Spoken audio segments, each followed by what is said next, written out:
Hello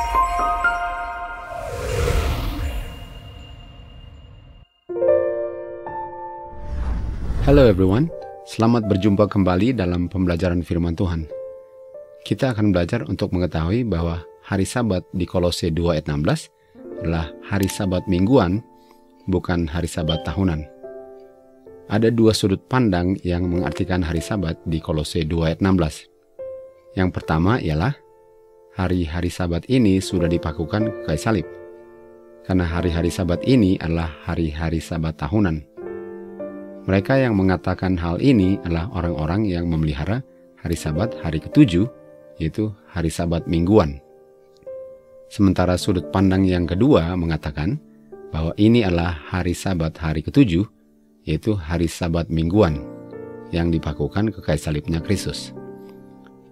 Mereka yang mengatakan hal ini adalah orang-orang yang memelihara hari pertama, yaitu hari Minggu. Dan alasannya mengapa mereka memelihara hari pertama hari Minggu, ialah karena hari Sabat hari ke-7 sudah dipakukan ke kayu salib tahun 31 AD. Dan katanya karena Kristus bangkit pada hari pertama, sehingga dia menggantikan hari ke-7 menjadi hari pertama sebagai peringatan hari kebangkitannya.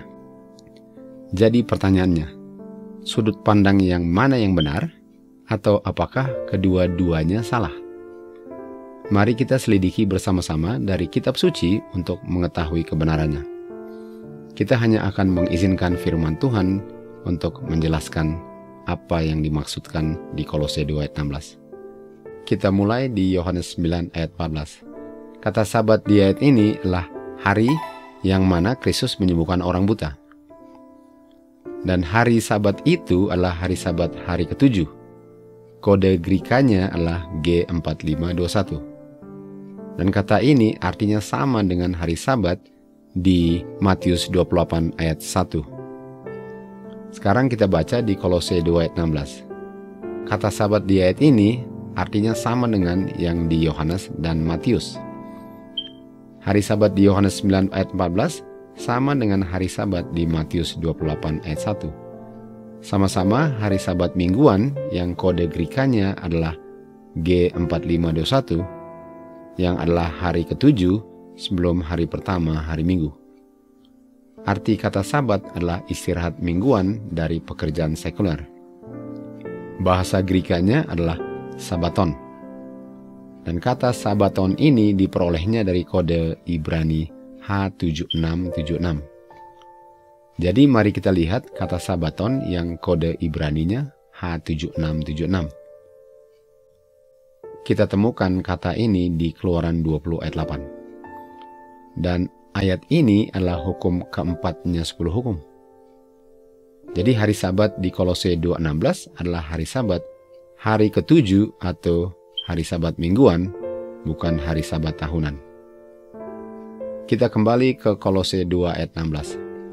Dikatakan di sini, oleh sebab itu janganlah biarkan siapa saja menghakimi kamu dalam hal makan atau minum, waktu kamu makan dan minum pada waktu tahunan, bulanan, dan setiap hari Sabat hari ke-7.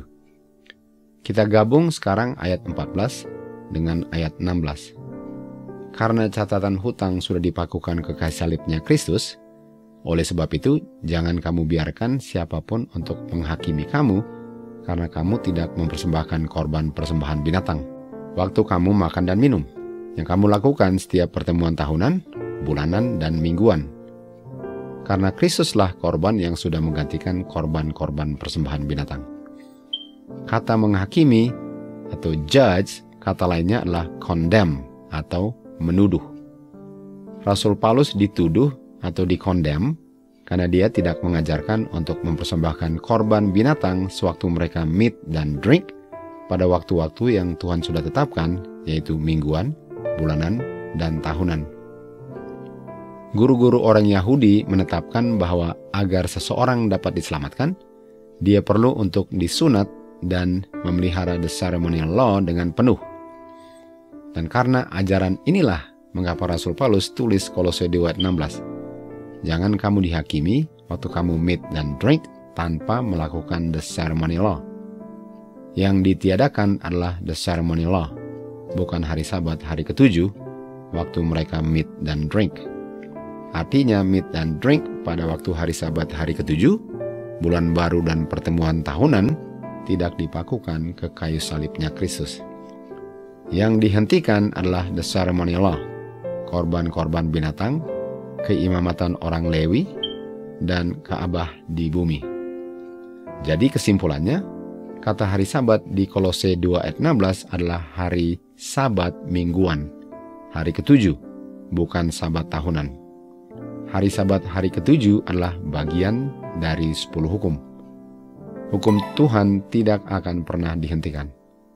Hukum itu berlaku sebelum dan setelah kayu salib dan akan tetap berlaku untuk selama-lamanya. Di langit dan bumi baru nanti, kita akan berkumpul setiap hari Sabat hari ke-7 dan setiap bulan baru.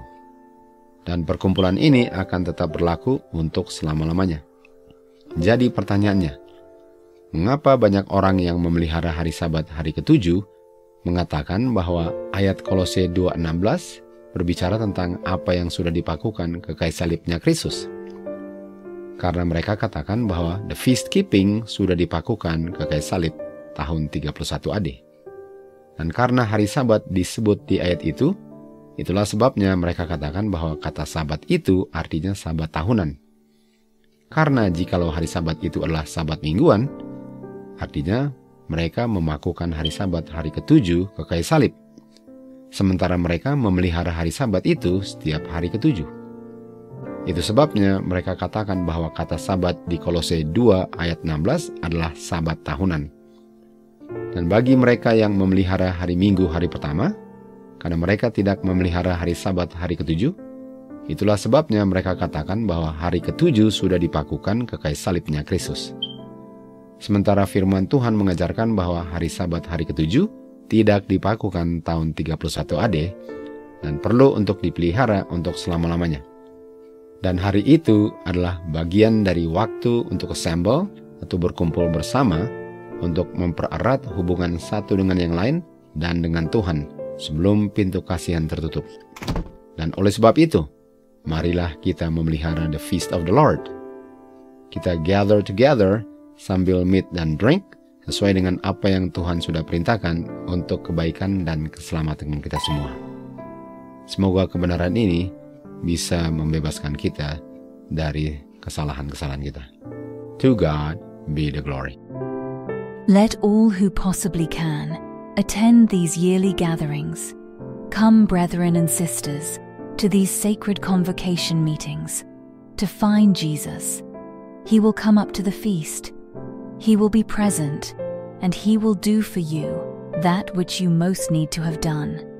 Your farm should not be considered of greater value than the higher interests of the soul. All the treasures which you possess, be they ever so valuable, would not be rich enough to buy you peace and hope, which would be infinite gain if it cost you all you have and the toils and sufferings of a lifetime.